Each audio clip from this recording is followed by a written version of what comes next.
This class we are going to talk about precipitation and crystallization. Both the processes involve the removal of solids from a supersaturated solution, but precipitation is sort of an uncontrolled process where the solids settles down or comes out of the solution as an agglomerate, whereas crystallization, the solids comes out in a very well arranged manner, and that is what is called a crystal. Both are very important processes. The precipitation is used if I want to get proteins out from the mother liquor, and crystallization is generally used that as the last step in the downstream process where you want to purify your product if the product is generally in the solid form. So, we are going to cover these two topics today. Precipitation is used for recovery of proteins, it is used for conversion of soluble solutes into insoluble, and then you can separate it out using filtration or centrifugation. So, the globular protein in an aqueous solution, they have a non-uniform distribution of positive and negative charges. Why do they get the charges? Because of the nitrogen that is present in the amide bond, right. We will spend more time on that. So, the surface exhibits hydrophilic and hydrophobic regions, and the solubility of the protein is affected by all these types of interactions, and also because of the presence of water that is surrounding these proteins. So, proteins generally exhibit a net negative charge on the surface, okay, on the surface, and attracts positive ions because it forms a stern layer. So, how do they get the negative charge? If there is a resonance in the peptide bond, although the peptide bond, if you look at it, it is neutral, when the bond shifts here, the nitrogen gets a positive charge and the oxygen gets a negative charge. So, because of this charge, positive ions are attracted, and that is formed something called the stern layer. Now, this stern layer is surrounded by another layer which is called the Gauss-Chapman layer, which is made up of counter ions. So, what you have is, suppose you have this protein, okay, because of the resonance of the peptide bond you get O minus. So, all the positive ions are attracted, that is called the stern layer, and on top of that, okay, we have the Gauss-Chapman layer which comes on top of that actually, and these are the hydrophobic patches inside. So, the functional groups for the charge of the protein depends upon the amino and the carboxyl groups that are present in the protein. So, at high pH these carboxyl groups are ionized with a negative charge, and the aminos do not have any charge, okay, there is no charge. But at low pH, that means acidic pH, there will be plenty of protons, so the carboxyls are not ionized, but the aminos are protonated for a net positive charge on the protein, okay, like this. So, you get something like this. More negative ions are more effective than less negative ions for salting out.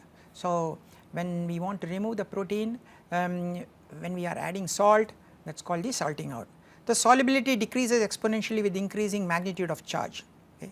So, the solubility also changes depending upon the type of charge or the magnitude of charge that is present. So, there are different approaches by which we can achieve this protein precipitation. We can use different strategies to do that. The most important ones, things like solvent property, that means I can change the solvent that is present, or I can change the solute property, okay, both are possible. So, how do I do the solvent property? I can change the pH, like isoelectric precipitation, I can change the ionic strength, that is called the salting out, I can change the dielectric constant, that means I can add an organic solvent which will change the dielectric constant of the solvent, change the water availability, that means I can precipitation by non-ionic polymer. So, if you look at solute property, I can do selective interaction with metals or polyelectrolytes, a lot of metals, as you know, magnesium, iron, all those are available. Similarly, polyelectrolytes, I can add affinity reagent so that your protein gets precipitated. Another approach is called the selective denaturation. This is a bit tough, that means I am interested in some proteins, whereas I am not interested in some other proteins present in my broth. So, those proteins I am trying to denature either through pH or thermal or organic solvent. So, this is a bit tricky type of process, but generally these two are generally followed, changing the solvent property as well as the solute property. So, for example, if you take immunoglobulin G and albumin that is present about 99% purity are obtained from human blood plasma in industrial scale using precipitation in 5 steps, that is called fractional precipitation. So there are different methods for precipitation, like salt induced precipitation. So at low concentration of the salt, solubility of the proteins usually increases slightly, that is called salting in, whereas at high concentration solubility of the protein drops and the protein precipitates, that is called salting out. So you can sometimes have salting in, you can sometimes have salting out. Addition of an organic solvent, so when you do that you are changing the dielectric constant of the solution, okay, that can lead into the protein precipitation. Changing the pH of the solution. So as you know, at the isoelectric point the pH of the protein is 0, so proteins will have no net charge at their pH values, so the proteins will have minimum repulsions with each other, so they will come together and then they will precipitate out.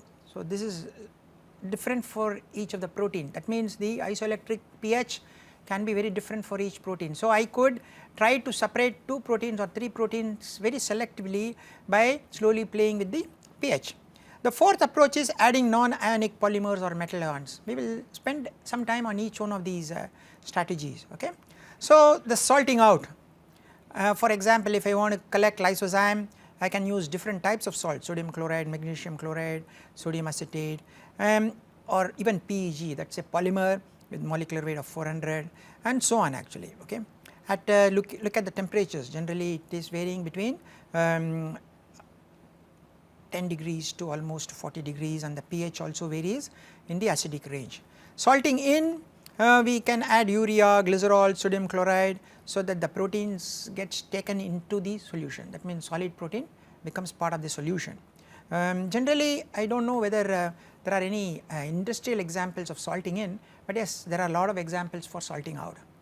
So let us look at it. For example, a mixture containing lysozyme, the isoelectric pH is 11, and myoglobin isoelectric pH is 7. How to precipitate this selectively using ammonium chloride or ammonium sulphate?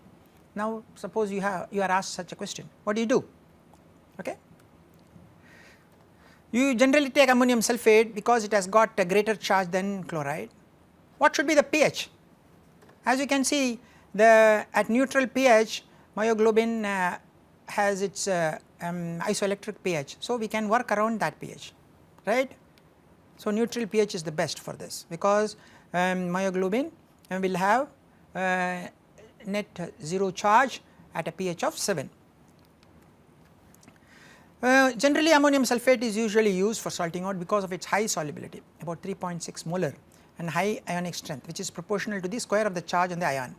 So ionic strength of 1 mole of ammonium sulphate if you take is 3 times that of 1 mole of sodium chloride. That is why generally in any salting out studies you will always come across ammonium sulphate, nothing else actually. Okay. Salting in. So what does salting in mean? Increase in protein solubility with increasing salt. Generally this is seen only at very low concentrations of salt, but high concentrations we generally end up having salting out. Okay. So salting out is called common ion effect. Salt removes water from the protein. So when the salt removes water, the hydrophobic regions start interacting and they start aggregating, so the proteins precipitate. There is something called the Hofmeister series or lyotropic series, that is they are the salts, the cations and the anions are listed in this fashion, showing the most effective to the least effective. Okay.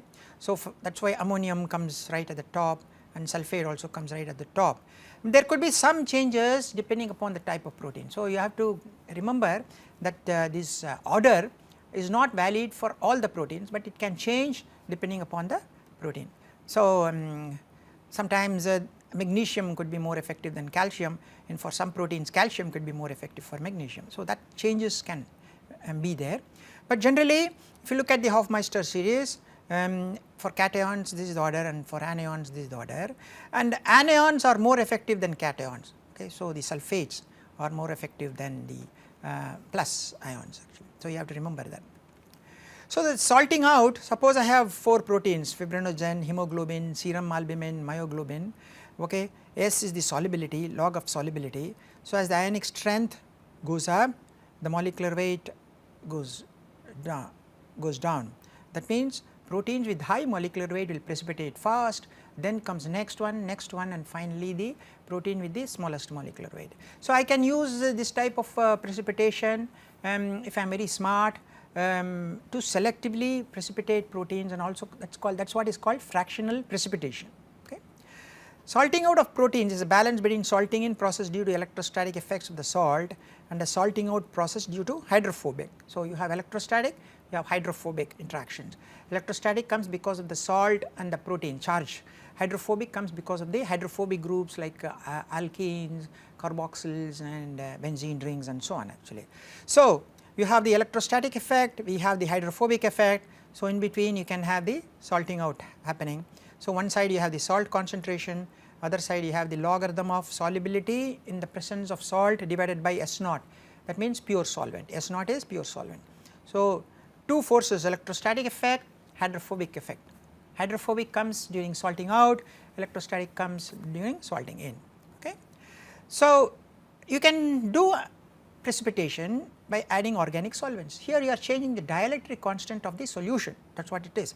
You can add ethanol or acetone. So, the water activity is reduced and then the hydrophobic molecules start interacting with each other and they can salt out. So, this is an equation where log S, that is the solubility in the presence of solvent, S naught is the solubility in pure solvent, K is some constant, D is the dielectric constant. So, this is an equation which connects the dielectric constant with the solubility of the protein. Okay. So, organic solvent mediated precipitation depends on the molecular size of the protein. Larger the protein, you need less concentration. As I have shown even in salting out, larger the protein, you need less salt. Smaller the protein, you require more salt. So, same thing happens here. Larger the protein, you require less solvent. Okay. So, we can add polyelectrolytes.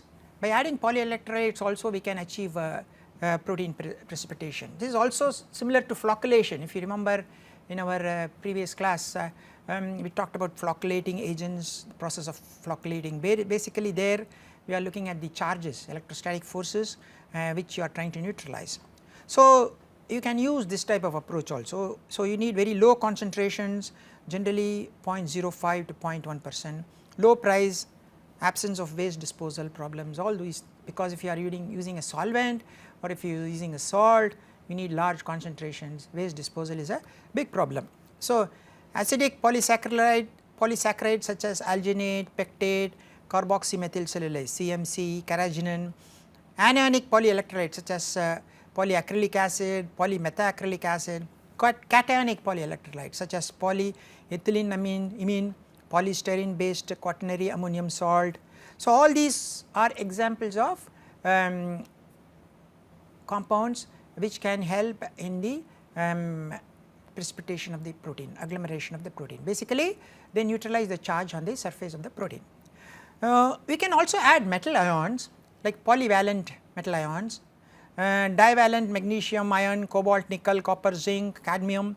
They bind strongly to carboxylic acids and to nitrogenous groups such as amines, heterocycles. Divalent calcium, barium, magnesium, okay, and they can bind to carboxylic acid. Monovalent silver, mercury, they can bind to sulfhydryl groups. So, we can also think of adding metal ions which help in chelating with the protein and allow the protein to precipitate. So, what are the advantages? They have very good precipitating power, can be easily removed by chelating agents. Okay. So, we can add some of these metals and sometimes we can also add some solvents for precipitation also. So, we can even think of combinations of these two methods. Selective denaturization of unwanted proteins. This is a bit tricky, as I said. You should not denature the protein of your interest. Generally you use pH or temperature, extreme conditions, so that the proteins which are of no use are denatured, left behind with good protein. Okay. Such denatured polyproteins generally aggregate and settle down. So, higher temperature, extreme pH, addition of organic solvents at high temperature, all these are techniques adopted for selective denaturization. Okay, now let us look at a small problem. So, you have a broth 80 liters containing your protein 12.8 grams per liter, there is a contaminant 1.8 grams per liter, Now I am adding ammonium sulphate 3 moles, okay. Okay, you want to know how much ammonium sulphate you want to add. If I want to recover 98% of this. Now the beta and K that determines the solubility of the protein depending upon the ionic strength of the salt you are adding, that is called Cohn's equation. We will look at the Cohn's equation. So there is a relationship which combines the solubility of a protein with the ionic strength of the salt that is being added. So that there are two constants, that is called beta and K.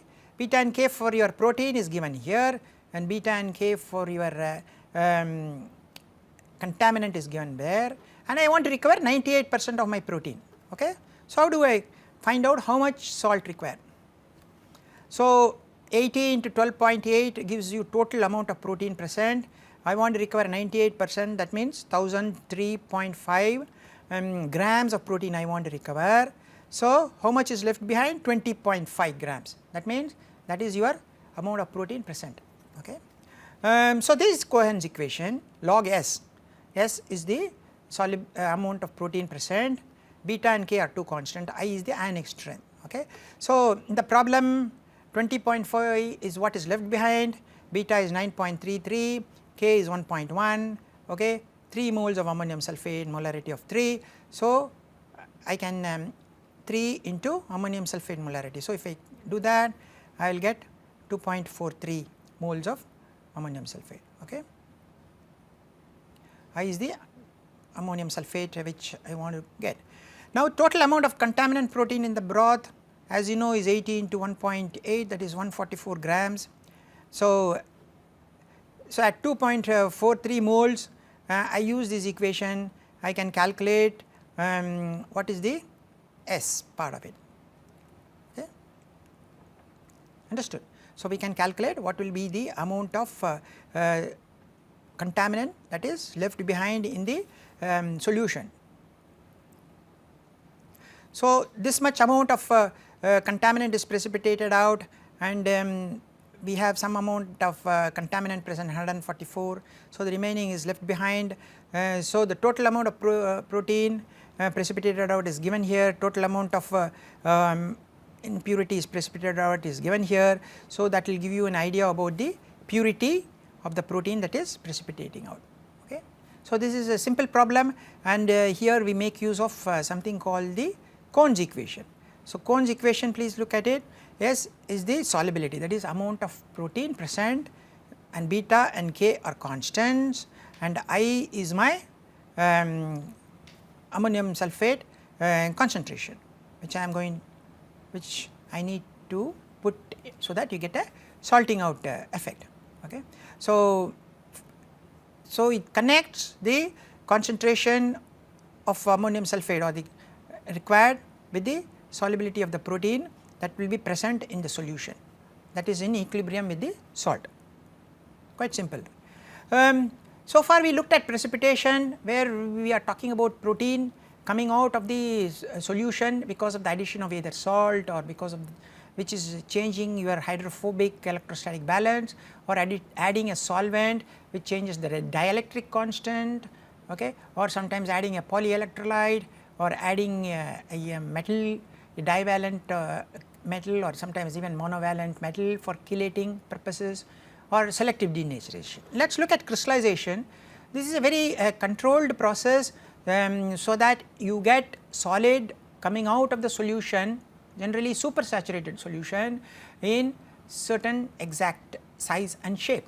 That is what is called crystallization, and this solid that is coming out is called the crystal. They are arranged in the uniform order, and the crystallization is resorted to as the last step in the downstream, especially if your product can come out in the form of crystal, then it is very good because it can be used for removal of the impurities. So for removing impurities, drying, formulation to meet the requirements of the consumer, and also achieve product stability, because if the solid is present, then generally the products are much more stable than in the liquid form.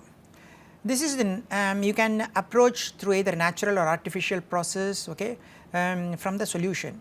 80% of all substances used in pharmaceutical industries, fine chemicals, agrochemicals, food, cosmetics are always in the crystal form or solid form, okay, because it is easy to operate, manage and take it further down for formulation purposes actually.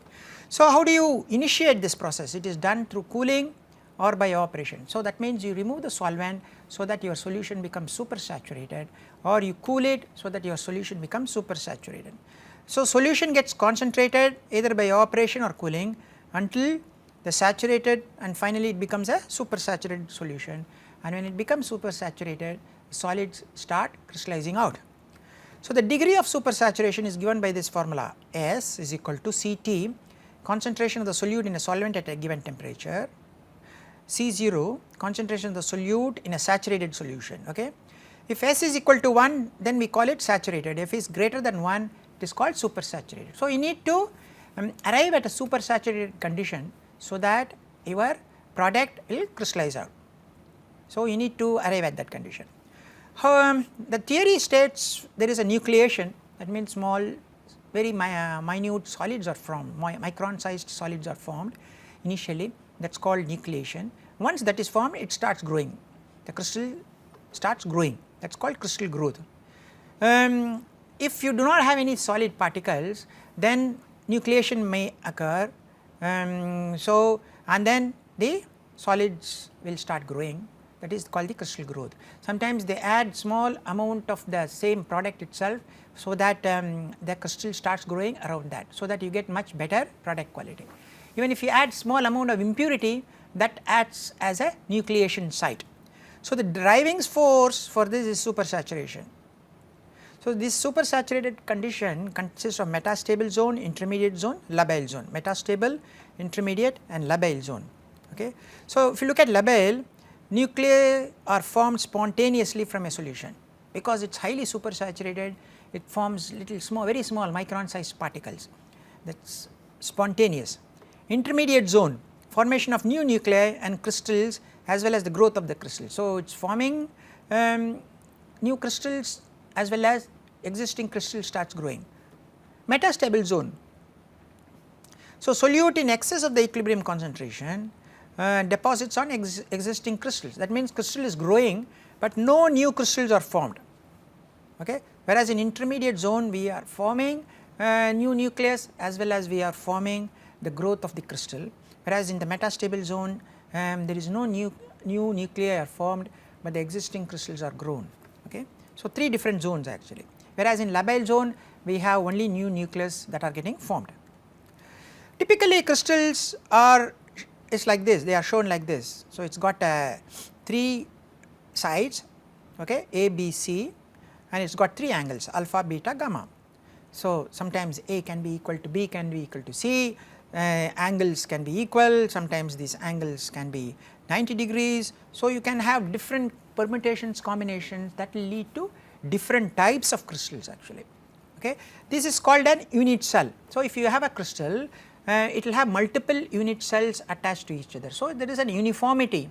So, if you cut the crystal, you will see some uniform dimension. If you cut it still further smaller, you will keep seeing that same dimension. That is why it is very uniform in whatever be the size, larger size when you cut it further and further. So, as I said, you can have different combinations of A, B, C, you can have different alpha, beta, gamma. So, you will get large number of types of crystals. For example, cubic, it will have A equal to B equal to C, alpha equal to beta equal to gamma. So, you will have the atoms at corners of this cube, okay, and you can also have atom in the middle, okay, that is called a body centered cubic. You can also have atoms on the faces, that means there will be 6 faces for the cube. So, that will be face centered cubic. So, you can have just plain primitive form where you have the atoms at the corners, you can have extra one more atom in the center, that is body centered, you can have all along the faces. So, that is face centered. This is called cubic when A equal to B equal to C, alpha, beta, gamma all equal to 90.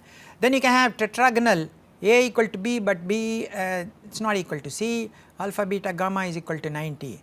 Then you can have orthorhombic where A, B, C are different, but the angles are all 90 degrees.